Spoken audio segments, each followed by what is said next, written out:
A Guardiã da Justiça. De segunda a sexta, durante toda a programação, você acompanha análises, dicas práticas e esclarecimentos jurídicos nas principais áreas do direito. A Guardiã da Notícia é serviço e credibilidade à disposição da população. A Guardiã da Justiça. Informação responsável, direto ao ponto, para você conhecer e exercer os seus direitos. A Guardiã da Justiça. A Guardiã da Justiça. A Guardiã da Justiça. Muito boa tarde, já estamos ao vivo aqui dos estúdios da Avenida Paulista, da Guardiã da Notícia, música e informação na palma da sua mão. Essa é a Guardiã da Justiça e hoje a gente trouxe um tema que eu reputo um dos mais importantes na atualidade, que é a educação e as telas. E para isso eu trouxe uma convidada super especial, uma querida amiga, um ser humano fantástico, além de uma profissional exemplar, incrível, e que eu sou muito fã, que é a Vanessa Gama. Seja muito bem-vinda, Van. Boa tarde. É um prazer conversar com você, esse bate-papo aqui sobre um tema que eu particularmente adoro e acho que a gente está precisando discutir um pouco sobre essas questões. Não, eu que tenho filhos, eu acho que a maioria aqui pode ter sobrinhos, netos e filhos também, ou que acompanham as crianças, veem que as crianças estão muito no digital, estão muito nas telas. E eu queria muito que a gente abordasse algumas rotinas, algumas questões do dia a dia para que a gente possa auxiliar os nossos ouvintes. E eu quero já começar pedindo para que você fale um pouquinho de você, o que você está fazendo, qual é a sua relação aí também com a educação e as telas. Perfeito. Bom, sou Vanessa Gama, sou psicóloga, sou educadora. Hoje eu trabalho com formação de professores, né, passando por escolas do Brasil inteiro. Então, o fato de eu passar por muitos lugares, culturas diferentes, eu percebo um comportamento muito semelhante entre as crianças, que é o uso excessivo da tela. E as famílias com uma linguagem, por muitas vezes até, eu também atendo em consultório, uma linguagem falando que não sabe mais o que fazer, como controlar, como organizar essa situação. E eu percebo que, assim, as pessoas têm a pseudo-ideia de que o problema está no uso só das telas, mas não, ela traz um foco em algumas deficiências aí também da organização familiar. Então, tenho passado por muitos lugares falando sobre isso, mas também falando sobre educação. Enfim, é um prazer estar aqui. Eu acho que, assim, eu tenho na minha família uma formação dos meus filhos no método de pedagogia Waldorf. Sim. E lá a gente tinha uma política de pôr a mão na massa, que eu digo, né? Então, sim, as mochilas não podiam ser de personagens, eram feitos pelos próprios pais, e tinha essa rotina dos pais participarem mesmo com a mão na massa ali na pedagogia das crianças. E eu acho que um pouco mudou no meu segundo filho porque teve a pandemia. E aí eu queria te perguntar isso, que é uma dúvida minha. A pandemia acelerou esse processo das telas? Como que... porque assim, né, a educação teve que mudar por conta da pandemia, pela ausência da presença física dos alunos na escola. Acelerou, você acha que isso por conta da pandemia, e a gente criou uma outra pandemia, que é a pandemia das telas? Ela acelerou de uma certa forma porque a gente começa a entender que as famílias liberam as crianças para o celular mais cedo. Então, o fato da escola ter que se reinventar, ter as aulas online, a criança precisaria ter um dispositivo exclusivo. Tanto o computador, o tablet ou o celular. Então, tem uma aceleração aí sim que não dá para desconsiderar. E pós-pandemia, não houve o recolhimento desses dispositivos e falou, agora você vai para a escola e a gente precisa retomar esse contato inicial. E muitas escolas, algumas práticas educacionais passaram a ser incorporadas de maneira remota. Então, algumas aulas no contraturno, algumas orientações de tarefa. Então, não foi feito esse retrocesso pós-pandemia. Então, acelerou com que as crianças tivessem esses dispositivos muito mais à mão. E é óbvio que, uma vez que saiu o uso para educacional todos os dias de assistir aula, foi substituído por outras situações ali na tela que ela pudesse ter acesso e utilizando de maneira talvez descontrolada. A gente não previu isso. Porque é importante também deixar muito claro que a tecnologia também auxilia, né? Da mesma forma, sim, que ela pode trazer prejuízos quando usados em excesso, contrário disso, a gente também teve ganhos com a tecnologia, né? Então, antes de a gente entrar mais nessa questão de como que acaba interferindo no dia a dia da criança a tela em si, para a educação, os avanços, o que você pode trazer como algo positivo? Olha, a gente precisa, acho que um primeiro ponto, Ricardo, é a gente entender assim, ó, a tecnologia, ela é uma ferramenta. Se ela for utilizada como uma ferramenta, ok. Se ela está sendo utilizada como substituição, aí a coisa fica um pouco mais difícil. Ela aproxima quem está longe, então hoje eu passo por escolas que, por exemplo, estão em busca do selo azul da ONU e tal, e aí você consegue conversar com pessoas que estão em outros países, ao vivo, estudantes trocarem ideias, a gente tem possibilidade de ver excelentes práticas em outros territórios que não seria possível, né? Então, isso é excelente. Para as crianças, nós temos dispositivos em 3D que dá a possibilidade de você ver um aparelho digestivo quando você vai trabalhar, né, com as crianças, a questão ali da digestão ou do sistema, né, digestório e todos os outros. Isso é um exemplo. Então, a gente tem muita possibilidade com a tecnologia. O que a gente precisa entender é se ela está sendo utilizada como ferramenta ou como substituição. Então, eu deixo essa relação do professor, essa relação com o amigo, e eu só uso isso e eu não tenho uma coisa a mais. Então, eu falo assim, que quem deu aula sem o uso da tecnologia, que muitas vezes a gente tinha que tentar ilustrar ali como era, às vezes, né, o sistema solar. Hoje nós temos imagens reais, né, que é possível fazer ali no momento de uma aula. Então, isso serve para incrementar o repertório da criança, mas ela não pode ser substituída por tantas outras coisas que são importantes. A experiência é uma delas. Agora, no seu dia a dia ali, né, no trato com o professor, na sua assessoria para as escolas, é pensado essa forma de como, houve uma mudança na forma de como você ministra a aula, por exemplo? Porque eu imagino muito assim, meu filho pega um celular, assiste um vídeo em que a pessoa coloca uma sementinha e logo já tem a árvore subindo e a pessoa já come a maçã ali daquela árvore em segundos que o vídeo passa.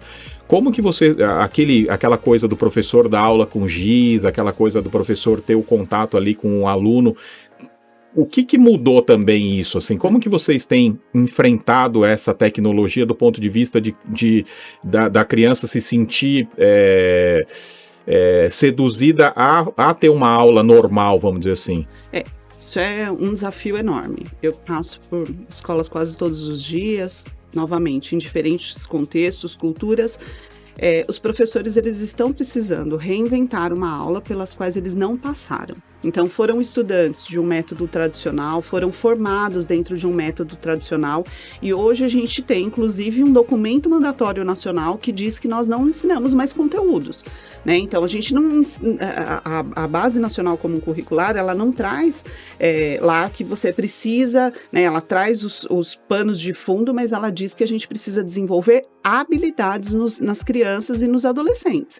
Então, a gente tem virado essa chavinha, eu passo pelas escolas justamente para fazer isso, mas é difícil, porque alguns processos ainda precisam acontecer de maneira analógica e não digital. A gente percebe que as crianças têm perdido situações motoras, porque já com a dificuldade de pegar no lápis, tudo é digitado, né?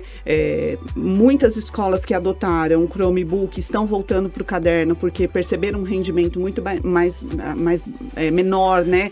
Em aprovação, em uma série de coisas, porque assim, a educação tem uma coisa que é importante a gente entender. O cérebro, ele é exatamente igual há milhares de anos. E a gente começou a colocar muitos estímulos. Então, a criança está estudando com um tablet, ora aparece uma notificação, ele já perde totalmente o foco daquilo que ele está fazendo e ele vai para essa notificação. E a educação, o processo de aprendizagem, ele ainda precisa de um tempo de atenção. E a atenção, ela é treinada.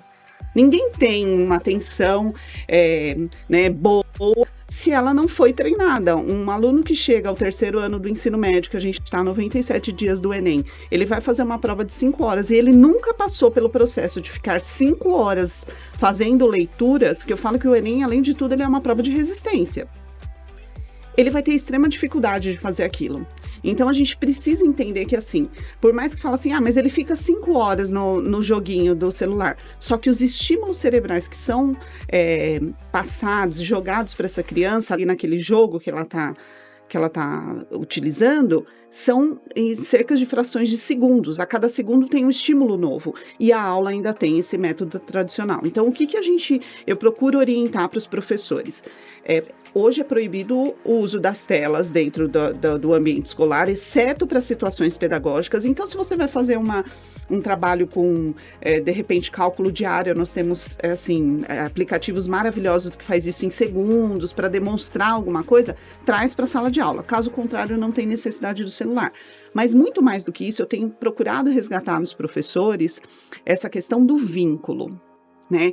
É uma geração que perdeu a capacidade do vínculo. A gente também aprende por admiração, por modelo, por repertório. Então, que tipo de repertório esse professor me traz que a internet não pode me dar? É com isso que a gente está competindo. Então, eu procuro trabalhar essas situações. Como que você engaja um adolescente dentro da sala de aula?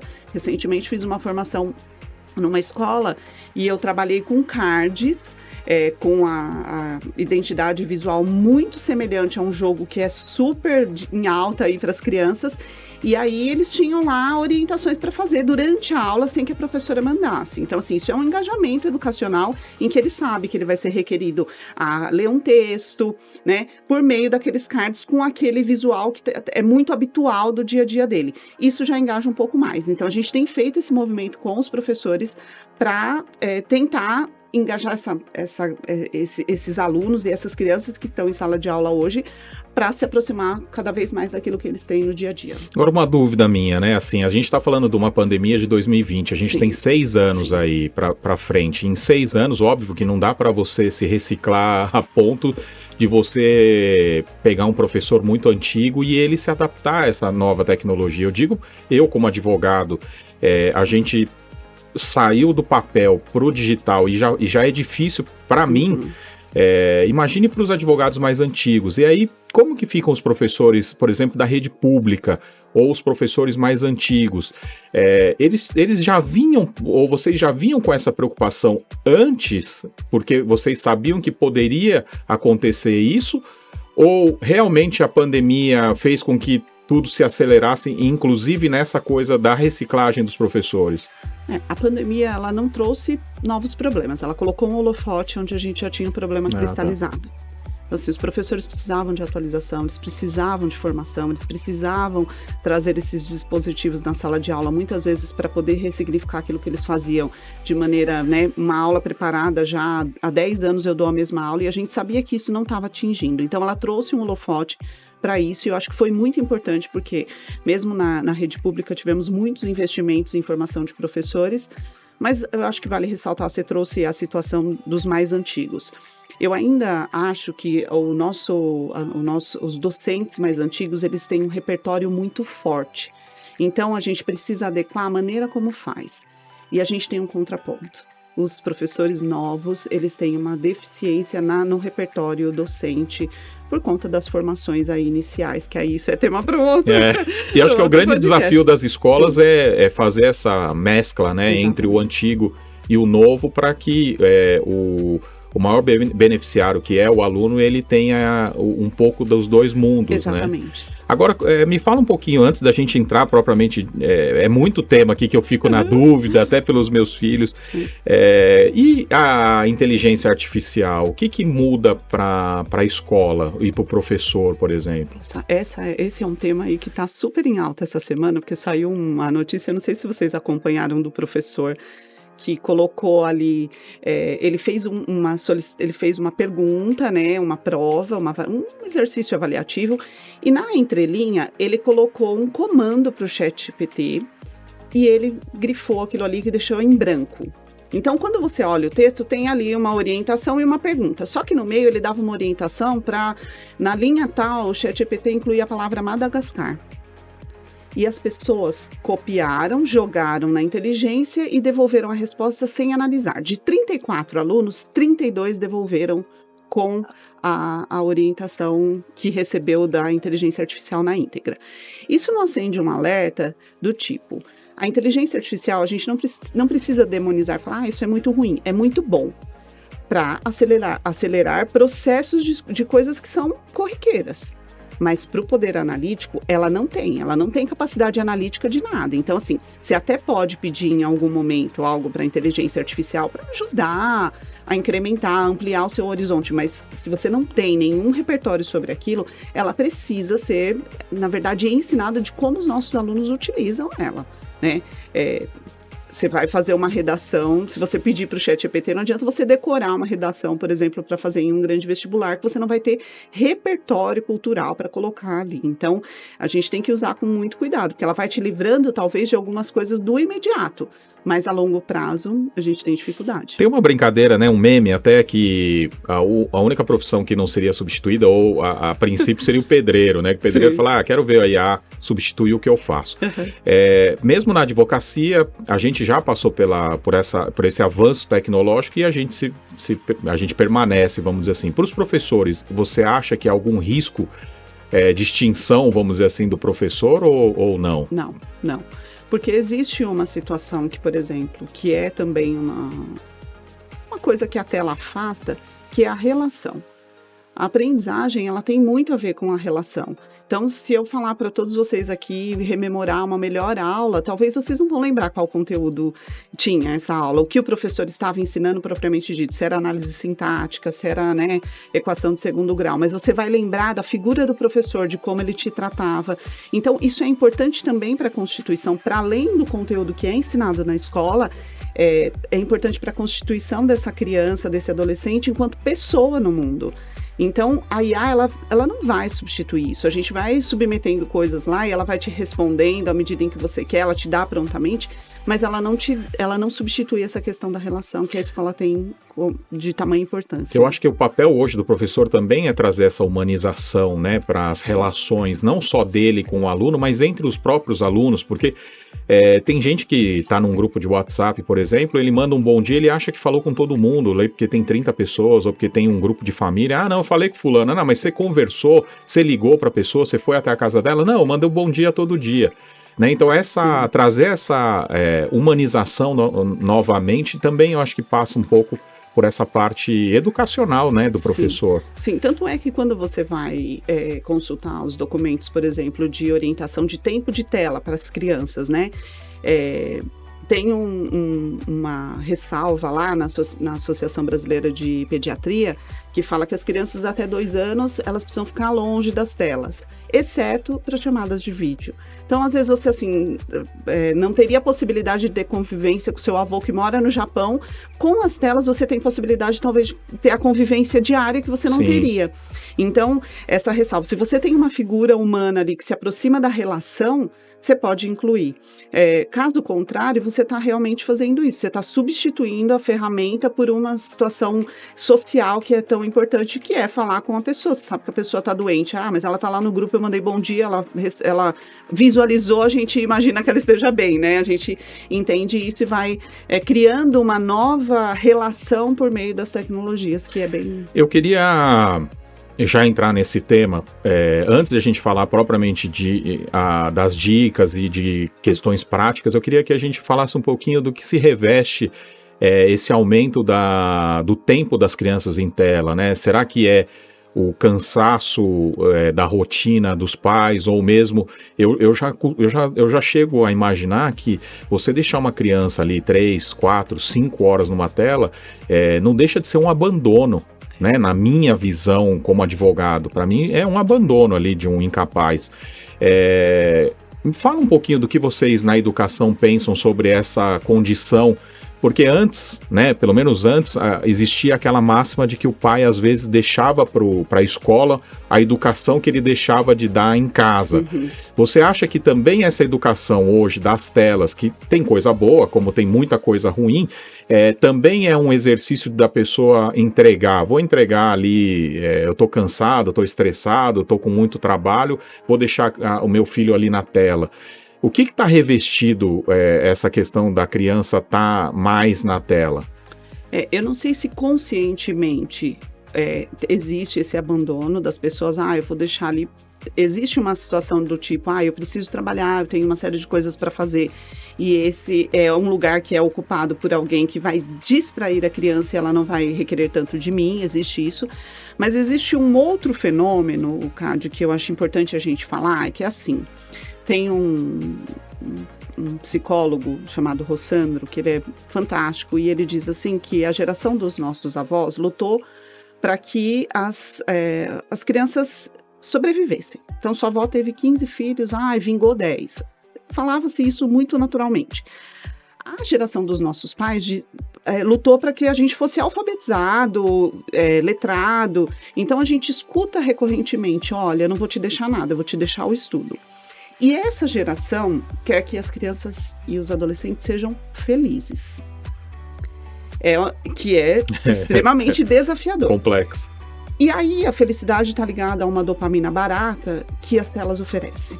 Então ele acha também que a criança, porque é uma sensação de prazer constante. Você não gostou desse vídeo, você muda para outro. Diferente, acho que você é da minha época, em que a gente tinha uma brincadeira e você montava todo um cenário para fazer aquela brincadeira, você tinha elementos reais.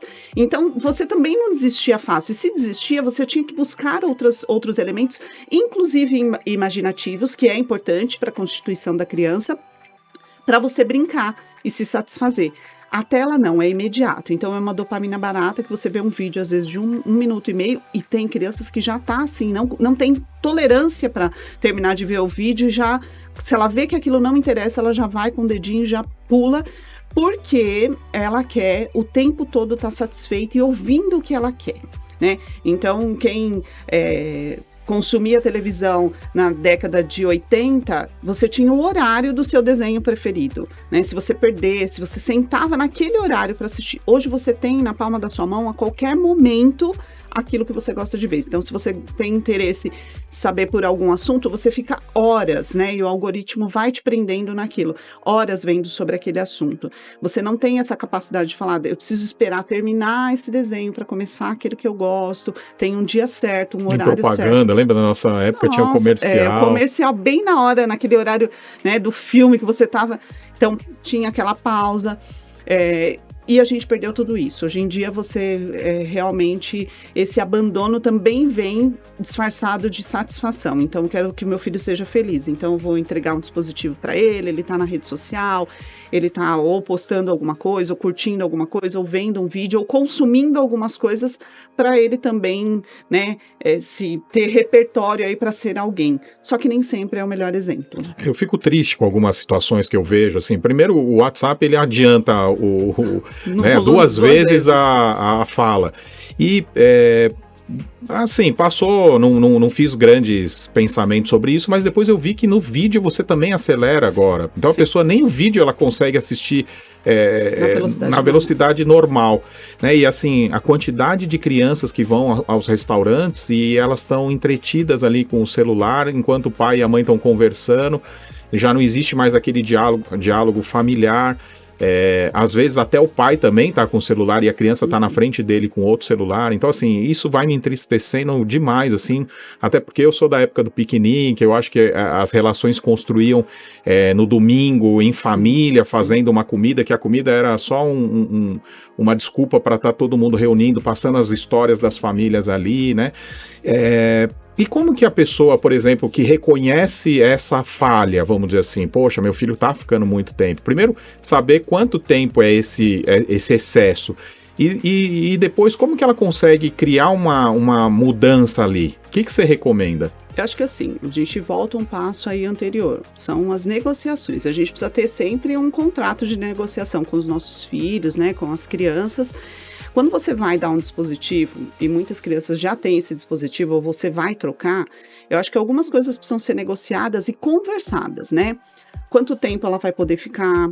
Hoje em dia a gente tem aplicativos que nos favorecem controlar esse tempo e bloquear quando termina o tempo, você consegue fazer isso, então isso é bem importante. Explicar por que isso está acontecendo, que não é saudável, que existem outras coisas que ele precisa fazer até para a constituição dele. Então você não vê, mas eu acho que aqui é uma reflexão minha, acho que a fábrica do Mertiolate deve ter falido, né? Não existe mais, porque as crianças não se ralam mais, não arrancam o tampão do dedo, porque tá todo todo mundo numa zona muito segura, deitada, segurando um dispositivo, mas nós temos outros tipos de problemas na infância que não tínhamos há algumas décadas atrás. Então, essa negociação é o primeiro passo. O segundo passo, a família precisa entender, né, pai, mãe ou qualquer constituição de família que a gente tem aí, precisa ter negociado que tipo de site ela pode acessar ou não. Hoje é inconcebível que a gente, enquanto pai ou mãe, não saiba onde estão os perigos por onde os nossos filhos vão passar. Antigamente, né, minha mãe falava, não, nesse lugar você não vai, lá, esse bairro é muito perigoso, esse ônibus você não pega depois de tal hora. A gente ainda precisa saber disso, né? Quais são os perigos que rodeiam os meus filhos? Esse site não pode, esse site vai ser bloqueado. E os pais têm a responsabilidade, acho que você, né, enquanto advogado jurídica, de bloquear isso para as crianças. Porque não vai trazer conteúdo específico. O que a tela está trazendo de tão importante que precisa substituir um tempo de relação, um tempo de brincadeira no parque.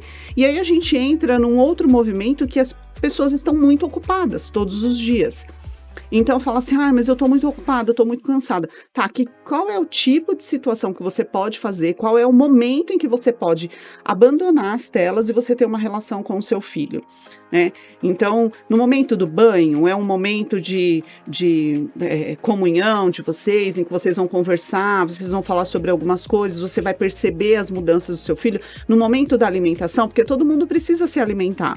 E aí, assim, a gente deixa o celular de lado e a gente vai fazer aquele movimento. No final de semana, eu preciso reservar ao menos 1 hora para que eu faça alguma coisa com meu filho ao ar livre, para que ele conheça alguma coisa que ele ainda não conheceu. Eu fiquei encantada nas férias com a sua experiência relatada aí nas redes sociais de acampamento com o seu filho. Os pais perdem essa capacidade, porque é lógico, né? Você ter telas, ambiente seguro, ambiente de shopping é muito mais atrativo, entre aspas, mas assim, ele traz muito mais estímulo para a criança. Recentemente eu fui com 2 sobrinhos ao parque, e aí a gente sentou na beira de um lago. A criança, por natureza, ela é curiosa, ela é investigativa, ela tem esse poder. E aí não deu 2 minutos, eles arrumaram um galho e eles fingiram que estavam pescando no lago. E depois chegaram mais 3 crianças e começaram a fazer aquele movimento. Então assim, você olhava de longe, parecia que elas estavam realmente com uma vara pescando e ficaram ali por horas.